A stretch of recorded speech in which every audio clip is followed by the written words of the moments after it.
Salut les copains et les copines, bienvenue chez Ben Toylight, une série sur les presets. Les presets sont fondamentaux dans toutes les consoles qui gèrent des projecteurs asservis. Un preset, c'est une valeur qu'on va enregistrer et qui pourra être appelée n'importe quand, être enregistrée dans une séquence ou dans un autre preset et qui restera lié à cette séquence ou à ce preset. C'est-à-dire que si on met à jour le preset dans notre librairie, dans notre pool de presets, il se mettra à jour automatiquement dans tous les objets qu'il utilise, les séquences ou d'autres presets. Alors il y a différents types de presets qu'on appelle les feature groups dans la Grandma 3 qui correspondent donc aux features qui gèrent nos machines. Le dimmer, la position, le gobo, la couleur, le beam, le focus, le control, le shapers et les vidéos. Dans chaque type de preset, dans chaque pool de presets, on ne pourra enregistrer que la feature qui lui correspond. Dans dimmer, on ne pourra enregistrer que du dimmer, dans position, on ne pourra enregistrer que position, etc.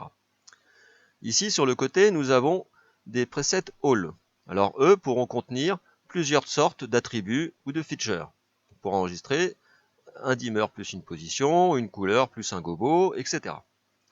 Ici, nous avons le preset pool dynamique. Je vais vous montrer tout de suite à quoi ça correspond. Donc on va se créer quelques pools de presets dans notre vue. Ici, un preset de dimmer, un position, un gobo, un couleur, je vais prendre un all et ici un dynamique.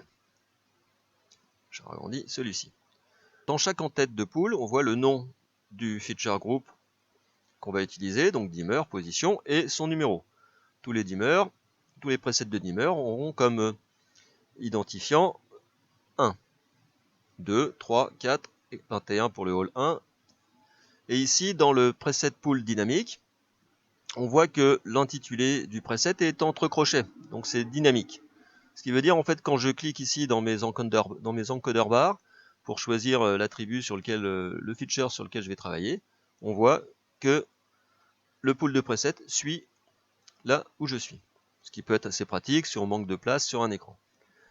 Alors, comment enregistrer un preset? C'est très très simple. Je vais prendre mon pont 1, par exemple. Je vais le mettre à full. Là, je vais me faire un preset home. Donc, je fais add full, voilà. Mon dimmer est bien activé, il est en rouge, je pourrais l'enregistrer. Je vais ensuite activer ma position. Pour ça, je vais cliquer 2 fois sur l'onglet position jusqu'à ce qu'il devienne rouge aussi. Les valeurs sont activées. Je vais activer le gobo. Je vais activer la couleur. Je clique 2 fois. J'ai bien à présent dans ma feature sheet mes machines qui ont un dimmer, une position, un gobo ouvert et une couleur blanche. Je vais donc enregistrer mon dimmer à full. Je clique long sur la case. Je vois automatiquement. La Grandma m'a mis un rond blanc pour me montrer que mon dimmer était à fond. J'ai ici une petite barre qui m'indique l'intensité de mon preset. Ici, le petit chiffre en bleu, 8, ça correspond au nombre de machines qui utilisent ce preset maintenant. Et on verra tout de suite après à quoi correspond le G. Ici en haut, j'ai le numéro de mon preset. Et je vois maintenant dans ma feature sheet que j'ai enregistré, ma valeur de dimmer s'est désactivée et la console m'indique que je suis sur mon preset 1.1, donc dimmer.1. Je vais à présent enregistrer ma position. Voilà, je vais l'appeler home tout de suite. Je vois que ici dans ma feature sheet, mon preset home a été enregistré et a remplacé les valeurs actives de mon programmeur. Je vais enregistrer mon gobo, que je vais appeler open. Pareil, dans ma feature sheet, mon gobo s'est désactivé et il est bien dans le preset open. Et enfin, je vais enregistrer ma couleur, que je vais appeler blanc. C'est mon blanc. Alors, ici, on voit la petite lettre. Dans dimmer, gobo et couleur, j'ai un G. Ce qui correspond, si j'ouvre ma fenêtre de pool, ici au preset mode, qui est global. Alors, il y a 3 preset modes. Il y a le preset mode universel, qui pour l'instant ne fonctionne pas sur la version 1.0, mais ça va arriver sur les prochaines. J'ai le mode sélectif et le mode global. Quelle est la différence?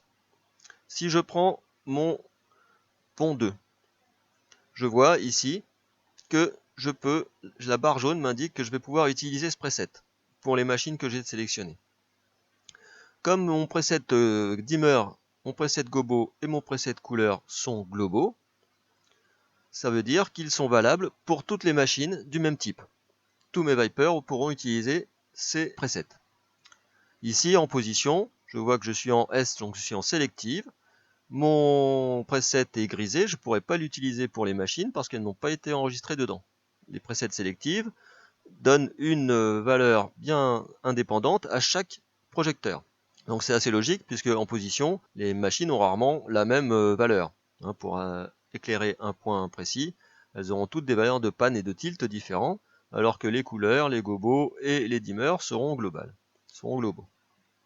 À présent, je clear, je peux cliquer une première fois sur mon preset global, par exemple, pour sélectionner les machines qu'il contient.